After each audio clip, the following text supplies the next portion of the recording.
Hello प्यारे बच्चों, मैं ज्योति शर्मा फिर से स्वागत करती हूँ आप सबका हमारे YouTube channel teachers a time पीपर। तो आज आपकी क्लास होने वाली है बेटा कक्षा 4 गणित की क्लास नंबर 48, जिसमें हम सप्ताह 8 का दिवस 6 करेंगे। और दिवस 6 में क्या होता है, जो हम दिवस 1 से लेके 5 तक पढ़ते हैं वो सब 6 में आता है। मतलब कि उसका एक प्रकार का रिवीजन मान लीजिए या टेस्ट। तो चलिए उसको शुरू करते हैं। उससे पहले जो बच्चे हमारे चैनल पर नए हैं या जिन्होंने अभी तक हमारे चैनल को सब्सक्राइब नहीं किया है तो फटाफट से सब्सक्राइब कर लीजिए। चलिए बेटा चलते हैं हम अपने क्लास की तरफ। सप्ताह 8 का दिवस 6, भोपाल की सैर। तो पहला क्वेश्चन पढ़ लेते हैं। पहला क्वेश्चन देखिए आपका क्या कह रहा है। पहला क्वेश्चन कह रहा है हमारा, अंक 4, 3 एवं 7 से बनने वाली 3 अंकों की सबसे बड़ी संख्या। और बड़ी संख्या मैं पहले भी आपको करा चुकी हूँ। कैसे करते हैं बड़ी संख्या, पहले जो सबसे बड़ा अंक है उसे लिखेंगे, जैसे कि 7, फिर उससे छोटा 4, फिर उससे छोटा 3। तो ये हो गई आपकी सबसे बड़ी संख्या। ठीक है, चलिए अब करेंगे हम क्वेश्चन नंबर 2। क्वेश्चन नंबर 2, संख्या 110 एवं 120 के ठीक बीच की संख्या लिखिए। 110 और 120 के ठीक बीच की, जो ठीक बिल्कुल बीच में आ रही हो। तो ऐसा क्वेश्चन मैं आपको पहले भी करवा चुकी हूँ, लेकिन फिर करवा देती हूँ। तो 110 के बाद क्या आता है, 111, फिर 112, 113, 114, 115, 116, 117, 118, 119, फिर क्या आ जाएगा 120। ठीक है, तो इन दोनों के बीच की संख्याएं आ गई। तो मैंने क्या सिखाया था आपको, एक आगे से काटो एक पीछे से, एक आगे से एक पीछे से, एक आगे से एक पीछे से, एक आगे से एक पीछे से। तो बीच में क्या जो संख्या आ जाएगी वो आपकी क्या होगी, ठीक बीचों बीच की संख्या। तो ठीक बीचों बीच हमारा क्या है, 115। तो हमारा आंसर क्या है इसमें, 115। ठीक है, चलिए ये हो गया क्वेश्चन नंबर 2। तो हम क्वेश्चन नंबर 3 पर चलते हैं। और क्वेश्चन नंबर 3 क्या कह रहा है आपका, संख्याओं का कौन सा जोड़ 400 से ज्यादा है। तो चलिए बेटा ये काम आप करेंगे, जल्दी से जोड़ो। 99 और 299 को जोड़ के बताओ मुझे कितना आया। जल्दी जोड़िए। तो क्या आया बेटा, 398। मतलब ये तो 400 से कम है ना। चलिए अब इसको जोड़िए, 303 और 92 को कितना आएगा, जल्दी जोड़िए। क्या है बेटा, 395। तो मतलब ये भी 400 से कम है ना। तो चलिए अब ये वाला जोड़िए फटाफट से, 105 और 300 को कितना आएगा। जोड़ के बताइए, 105 और 300 कितना आया। हाँ, 405। मतलब कि ये 400 से ज्यादा है ना। तो हमारा आंसर क्या होगा, हमारा आंसर लिखेंगे हम ग, 105 और 300 का जोड़ 400 से ज्यादा है। ठीक है, हो गया बेटा, कितना इजी था है ना। चलिए तो हम क्वेश्चन नंबर 4 कर लेते हैं। ये कह रहा है कि एक बस में 28 बच्चे बैठे हैं। बस एक बस में कितने बच्चे हैं, 28। कह रहा है अगले स्टॉप पर 17 बच्चे और आ गए। कितने बच्चे आ गए बेटा, 17 बच्चे और आ गए। तो अब बस में कुल कितने बच्चे हैं, कुल मतलब जोड़ दो। तो जोड़ो, 8 और 7 15, 15 का 5 और हासिल लगा 1, 1 और 2 3, 3 और 1 4। तो टोटल बच्चे बेटा कितने हो गए, 45 बच्चे। ठीक है, चलिए तो अब हम चलते हैं अपने क्वेश्चन नंबर 5 पर। देखिए उसको घटा लेते हैं, कैसे घटाना है। घटाइए क्वेश्चन नंबर 5 को, थोड़ा बड़ा कर लेते हैं, उससे क्या थोड़ा इजी हो जाता है आपको बताना। चलिए तो अब 3 में से 9 तो जाएगा नहीं। तो 3 ने बोला 0 को मुझे कुछ दे दे। 0 बोला मैं तो खुद भी 0 हूं, मैं क्या दे दूं। तो 0 ने मांग लिया 6 से। तो 6 बोला भाई मैं तुझे दे दूंगा तो मैं कम हो जाऊंगा। कोई बात नहीं, तू एक कम हो जा। तो 6 तो क्या हो गया, 5। इसने इसको अपनी धाई दे दी, ये हो गया 10। तो इसने इसको देगा ये अपना, तो ये 10 की जगह फिर कितना हो जाएगा, 9। और ये इसको अपना 1 दे देगा तो ये कितना हो जाएगा, 13। अब घटा लो, 13 में से 9 गए 4, 9 में से 7 गया 2 और 5 में से 4 गया 1। तो हमारा आंसर क्या आया, 124। ठीक है, हो गया सबका? इसको मत लिखना, ये तो मैंने आपको समझाने के लिए लिखा है, ठीक है। चलिए, तो अब हम आगे चलते हैं क्वेश्चन नंबर अपने 6 पर। क्वेश्चन नंबर 6 देखिए आपका क्या कह रहा है। क्वेश्चन नंबर 6 कह रहा है, एक विद्यार्थी दुकान से 48 रुपए की कॉपी, 37 रुपए का पेन खरीदता है। यदि वह दुकानदार को 100 रुपए का नोट देता है तो बताइए दुकानदार उसे कितने रुपए वापस करेगा। अब भाई उस बच्चे ने क्या करा, कॉपी खरीदी। पहले कॉपी कितने रुपए की थी, 48 रुपए की। पेन कितने रुपए का था, 37 रुपए का। तो इन दोनों को जोड़ो, कितना हुआ, 8 और 7 15 का 5, हासिल 1, 1 और 4 5 और 3 8। मतलब क्या हुआ, उसने 85 रुपए का सामान खरीदा।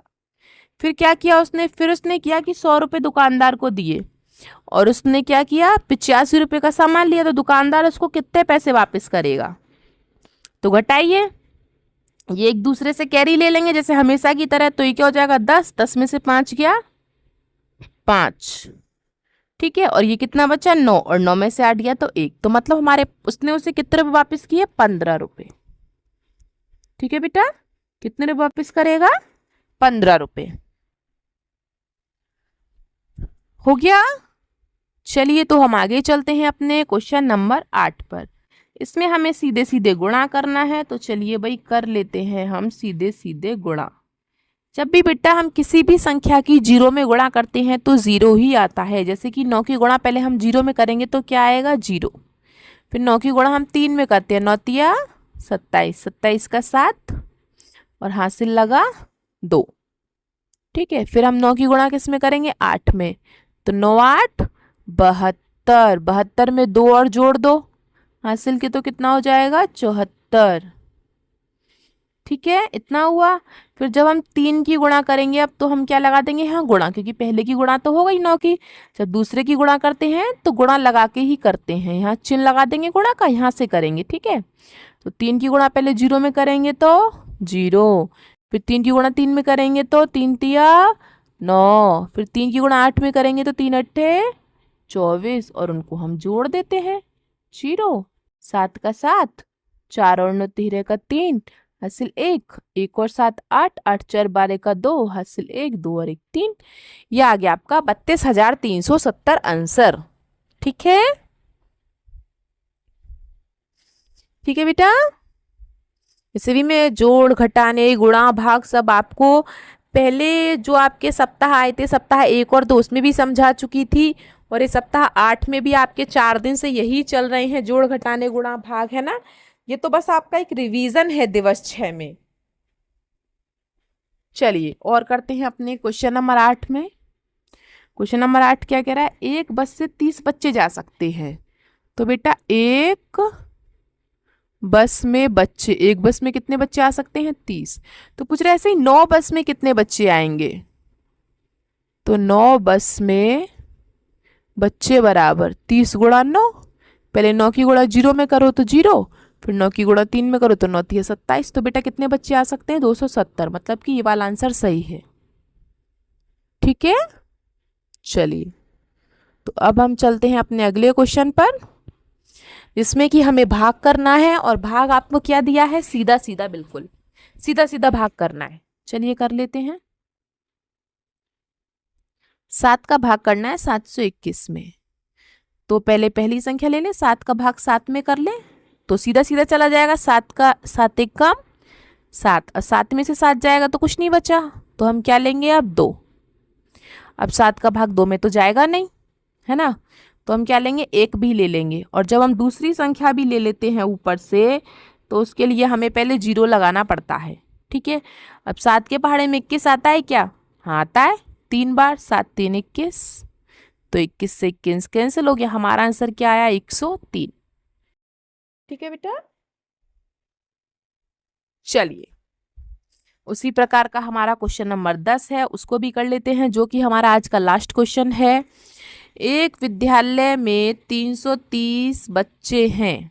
कितने बच्चे हैं बेटा, 330। उन्हें पिकनिक पे ले जाना है। एक मिनी बस में 30 बच्चे आते हैं। तो बताइए सभी बच्चों को ले जाने के लिए कितनी बस की आवश्यकता होगी। तो कुल बच्चे कितने हैं बेटा, कुल बच्चे हैं 330, ठीक है। तो एक बस में कितने बच्चे आते हैं? एक बस में बच्चे आते हैं 30। तो कुल बस कितनी चाहिए हमको? कुल बस बराबर 30 का भाग कर दो 330 में। अब 30 का पहाड़ा तो किसी को नहीं आता होगा, लेकिन 3 का तो आता है, उसमें 0 0 लगा देना। और 30 का पहाड़ा पहले 33 में पढ़ो। तो 3 एकम 3 मतलब 30 एकम 30, 3 दूनी 6 मतलब 30 दूनी 60। और 60 तो ज़्यादा है, तो हम क्या लेंगे? 30 एकम 30।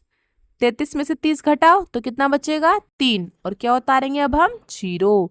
अब ये भी 30 और ये भी 30, तो 30 एकम 30। खत्म।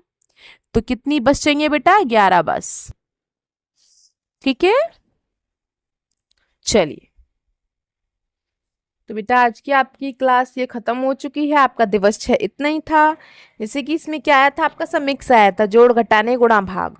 तो बेटा किसी भी मैथ को करने के लिए, कुछ भी हो आपका, जब भी आप मैथ करते हो, गणित जो शुरू करते हैं आप, उसका आपका बेस क्या होता है? जोड़ घटाने गुणा भाग। जब तक आपको ये नहीं आते हैं आप कुछ आगे कर ही नहीं सकते हैं। तो ज़रूरी है आपको ये सब सीखना। मैं वैसे पहले भी सप्ताह 1 2 में इनको समझा चुकी हूँ, सप्ताह 8 में भी आ चुके हैं ये, दिवस 1 दिवस 2 3 4 में, और 6 में इसका रिवीजन भी हो गया है। ठीक है, तो बेटा इनको अच्छे से समझिए करिए। एक क्वेश्चन नहीं समझ में आता है तो एक क्वेश्चन को 4 बार कीजिए। ठीक है, फिर वो अच्छे से आपको समझ में आ जाएगा।